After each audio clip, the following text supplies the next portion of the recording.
1.2 Industrial Society and Social Changes. These political trends were sign of new time. It was a time of profound social and economic changes. It was a time when new cities came up and new industrialized regions developed, railways expanded, and industrial revolution occurred. यह जो राजनीतिक बदलाव देखे जा रहे थे ये एक नए युग का साइन थे, यानी नए युग का ये सिंबल था। इट वॉज अ टाइम, ये एक ऐसा समय था जब सामाजिक और आर्थिक दोनों ही स्तर पर भारी बदलाव हो रहे थे। ये वो समय था जब नए नए सिटी सामने आए, नए नए इंडस्ट्रियल एरियाज डेवलप हो गए, रेलवे में एक्सपेंशन हुआ और फिर इंडस्ट्रियल रिवॉल्यूशन देखने को मिला। Industrialisation brought men, women and children to factories. Industrialisation की वजह से, औद्योगिकरण की वजह से पुरुष, महिलाएं और बच्चे फैक्ट्री में आ गए, यानी फैक्ट्री में काम करने के लिए आ गए। Work hours were often long and wages were poor. काम करने के जो आवर्स थे, समय थे, वे काफ़ी लंबे थे और मजदूरी बहुत ही कम थी। अनएम्प्लॉयमेंट वॉज कॉमन, अनएम्प्लॉयमेंट भी बिल्कुल कॉमन था, particularly during times of low demand for industrial goods. जब इंडस्ट्रियल गुड्स का डिमांड बहुत कम हो जाया था तो उस समय बेरोजगारी काफ़ी अधिक बढ़ जाया करती थी। Housing and sanitation were problem since towns were growing rapidly. क्योंकि शहर बहुत तेजी से फैल रहे थे, इसलिए हाउसिंग और सैनिटेशन, रहने की और सैनिटेशन की काफ़ी अधिक परेशानी झेलने पड़ रहे थे। Liberals and radicals search for solution to these issues. Liberals और रेडिकल्स इन समस्याओं का समाधान ढूंढ रहे थे। यहाँ पर जो तस्वीर दी गई है, ये तस्वीर लंदन की है। ये गरीब लोगों की तस्वीर है जो मिड 19th सेंचुरी में देखने को मिल रहा था। Almost all industries were the property of individuals. लगभग सभी इंडस्ट्रीज इंडिविजुअल्स की प्रॉपर्टी थे, यानी गवर्नमेंट प्रॉपर्टी नहीं हुआ करती थी। Liberals and radicals themselves were often property owners and employers. In properties के मालिक कौन थे? तो लिबरल्स और रेडिकल्स ही थे, जो प्रॉपर्टी के ऑनर्स तो थे ही, साथ साथ ये बहुत बड़े एम्प्लॉयर्स भी हुआ करते थे, काफ़ी लोगों को रोजगार भी दिया करते थे। Having made their wealth through trade और industrial ventures, they felt that such efforts should be encouraged, that its benefit would be achieved if the workforce in the economy was healthy and citizens were educated. व्यापार और औद्योगिक निवेश के माध्यम से काफ़ी धन कमाने के बाद अब ये महसूस कर रहे थे कि ऐसे एफर्ट्स को इनकरेज किया जाना चाहिए ताकि इसका बेनिफिट्स आसानी से अचीव किया जा सके। अगर वर्क फोर्स को इकोनॉमी में लगाया जाए, लोग हेल्दी हों और सिटीजन्स को अगर एजुकेट किया जाए तो काफ़ी अधिक पॉसिबिलिटी है, काफ़ी रिसोर्स अर्न किया जा सकता है। Oppose to the privileges the old aristocracy had by birth, they firmly believed in the value of individual efforts, labor and enterprise. ये जो लिबरल्स और रेडिकल्स थे, ये प्रिविलेजेस के विरोधी थे और इनका मानना था कि इंडिविजुअल एफर्ट के माध्यम से हमें समाज में एक अच्छा ओहदा प्राप्त करना चाहिए, हमें अधिक से अधिक प्रॉपर्टी गेन करना चाहिए, हमें लेबर करना चाहिए, वर्क करना चाहिए, हमें फैक्ट्री लगानी चाहिए, हमें तरह तरह के कार्य करने चाहिए। If freedom of individuals were insured, अगर लोगों के फ्रीडम को इंश्योर किया जाए, if the poor could labour, और अगर गरीब लोग भी मेहनत करें, and those with capital could operate without restaurant, और जिनके पास पूंजी है वो अगर बिना किसी बाधा के काम करें, they believe that society would develop, तो उनका मानना था कि इस परिस्थिति में सोसाइटी में डेवलपमेंट होगा। Many working men and women who wanted changes in the world rallied around liberals and radicals groups and parties in the early 19th century. बहुत सारे काम करने वाले महिलाएं और पुरुष जो काफी बदलाव चाहते थे, उन लोगों ने लिबरल्स और रेडिकल्स ग्रुप्स के आसपास रैलियां निकाली and parties in early 19th century. और अर्ली 19th सेंचुरी में इन लोगों ने पार्टीज बनाए और उनके विरोध किए। Some nationalists, liberals and radicals wanted revolutions to put an end to the kind of government established in Europe in 1815. 1815 या इससे पहले जो सरकारें बनी थी, बहुत सारे नेशनलिस्ट ऐसे थे जिनमें लिबरल्स, रेडिकल्स ये सभी शामिल थे।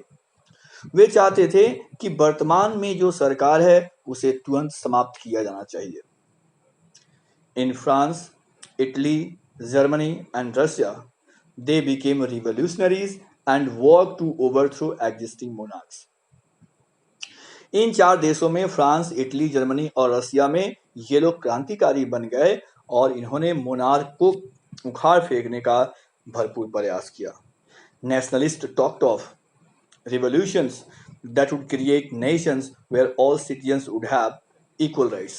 जो राष्ट्रवादी थे ये खुल करके बातें कर रहे थे और ऐसे राष्ट्र का निर्माण करना चाहते थे जिनमें सभी को इक्वल राइट्स मिले हों। After 1815, Giuseppe Mazzini, an Italian nationalist, conspired with others to achieve this in Italy. Italy में इक्वल राइट्स के अधिकार को प्राप्त करने के लिए 1815 के बाद गिसेप्पी मैज़नी ने एक षड्यंत्र किया और इस तरह की व्यवस्था को कायम करने की कोशिश की। Nationalist elsewhere including India read this writings, और पूरी दुनिया में जो नेशनलिस्ट थे, जो राष्ट्रवादी लोग थे, जिसमें इंडिया भी शामिल है, इनके लेखों को पढ़े और इनसे इंस्पिरेशन प्राप्त किए। The coming of socialism to Europe, Europe में समाजवाद का आना। Perhaps one of the most far-reaching visions of how society should be structured was socialism. शायद सबसे ज़्यादा दूर दूर तक फैला हुआ विचार जो समाज के संरचना के बारे में था वो था सोशलिज्म यानी समाजवाद। समाजवाद वह आइडिया था जो काफ़ी दूर दूर तक इस पर चर्चा हो रहा था, काफ़ी लोग इससे प्रभावित थे। By the mid-19th century in Europe, socialism was a well-known body of ideas that attracted widespread attention. Mid-19th century तक पूरे यूरोप में समाजवाद को एक काफ़ी अधिक पहचान मिल गई थी और सबका ध्यान इस तरफ आकर्षित हुआ था। Socialists were against private properties and saw it as the root of all social ills of the time. जो सोशलिस्ट थे वे प्राइवेट प्रॉपर्टी के अगेंस्ट में थे और उन्होंने माना कि समाज के सारे बुराइयों का जड़ ये प्राइवेट प्रॉपर्टी है। Why? Individuals owned the property that gave employment, but the property were concerned only with personal gain and not with the welfare of those who made the property productive. Individuals का property कमाते हैं, वे लोगों को रोजगार भी देते हैं, लेकिन वे पर्सनल गेन यानी व्यक्तिगत लाभ के सिद्धांत पे काम करते हैं। वे उन लोगों के भलाई के बारे में नहीं सोचते, उन लोगों के कल्याण के बारे में नहीं सोचते जिनकी वजह से ये गेन होता है। So if society as a whole rather than single individuals controlled property, अगर किसी एक व्यक्ति के द्वारा नहीं बल्कि पूरे समाज के द्वारा अगर प्रॉपर्टी पर कंट्रोल होता है, more attention would be paid to collective social interest, तो काफ़ी अधिक सामाजिक हित पर ध्यान जाएगा और इससे समाज का विकास होगा। Socialist wanted this change and campaign for it. जो समाजवादी थे वे इस तरह के बदलाव के लिए कैंपेन कर रहे थे, वे चाहते थे कि समाज में सोशलिज्म आए। How could a society without property operate? कैसे एक समाज बिना प्रॉपर्टी के ऑपरेट होगा? What would be the basis of the socialist society? Socialist society का बेसिस क्या होगा? Socialist had different visions of the future. Socialist लोगों के पास भविष्य को लेकर के एक अलग दृष्टिकोण था। Some believed in the ideas of cooperatives. कुछ लोग थे जो कोऑपरेटिव में विश्वास रखते थे। रॉबर्ट ओवेन, जिनका लाइफ स्पेन 1771 टू 1858 था, a leading English manufacturer sought to build a cooperative community called New Harmony in Indiana, USA. Robert Owen, जो कि एक लीडिंग इंग्लिश मैन्युफैक्चरर थे, उन्होंने एक कोऑपरेटिव कम्युनिटी बनाई थी जिसका नाम था न्यू हार्मनी। ये यूएसए के इंडियाना में बना था। Other socialists felt that cooperatives could not be built on a wide scale only through individual initiative. जो दूसरे सोशलिस्ट थे, उनका मानना था कि कोऑपरेटिव नहीं बनाया जा सकता है केवल इंडिविजुअल इनिशिएटिव से। They demanded that government should encourage cooperatives. उनका डिमांड था कि गवर्नमेंट को इनकरेज करना चाहिए कोऑपरेटिव्स के फॉर्मेशन के लिए।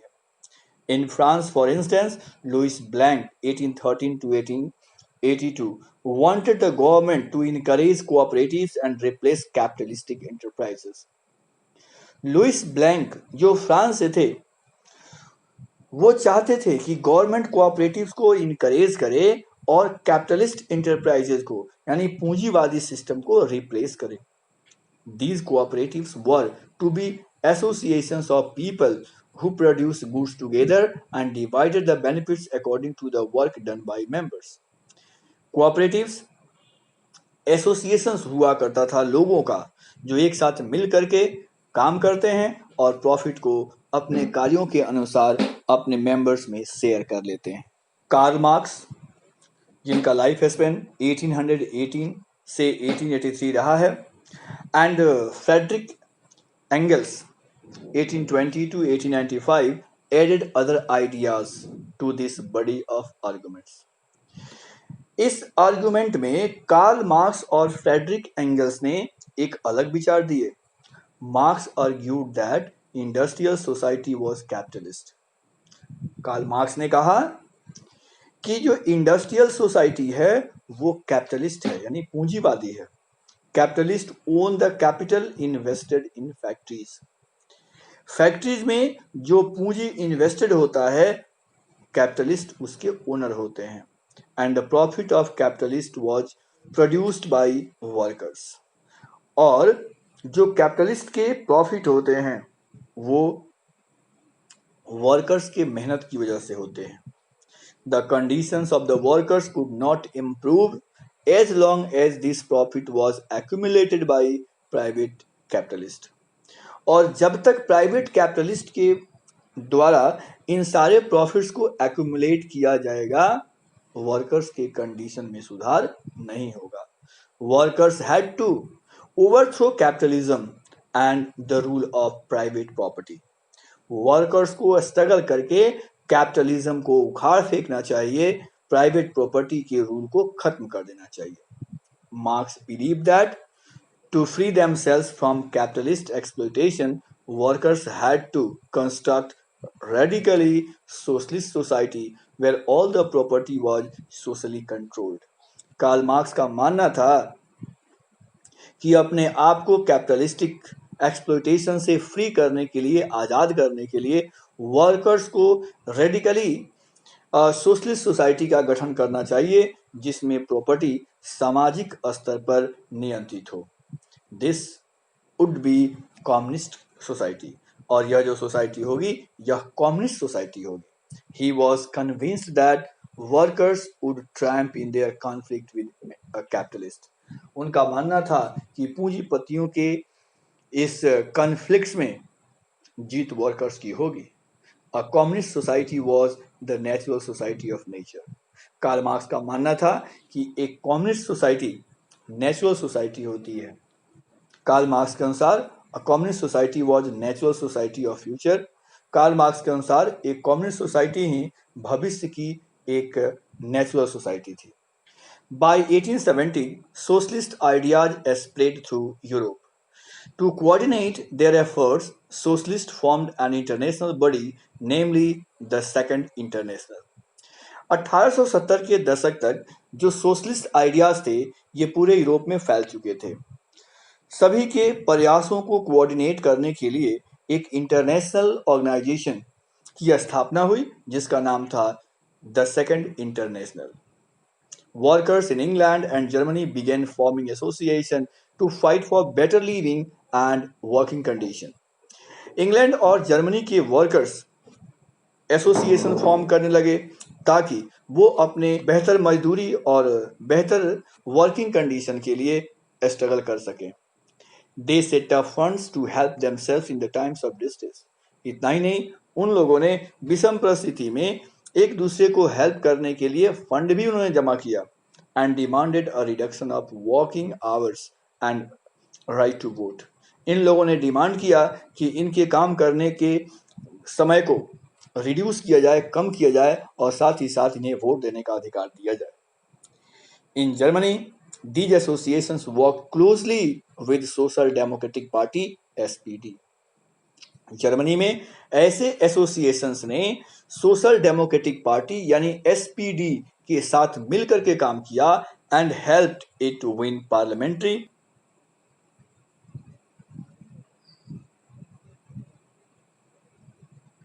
सीट्स और पार्लियामेंट्री सीट्स को प्राप्त करने में इस पार्टी को मदद किया।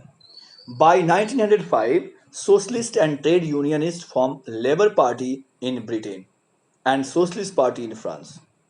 1905 तक सोशलिस्ट और ट्रेड यूनियनिस्ट मिल करके ब्रिटेन में लेबर पार्टी फॉर्म किए, वहीं फ्रांस में सोशलिस्ट पार्टी का फॉर्मेशन हुआ।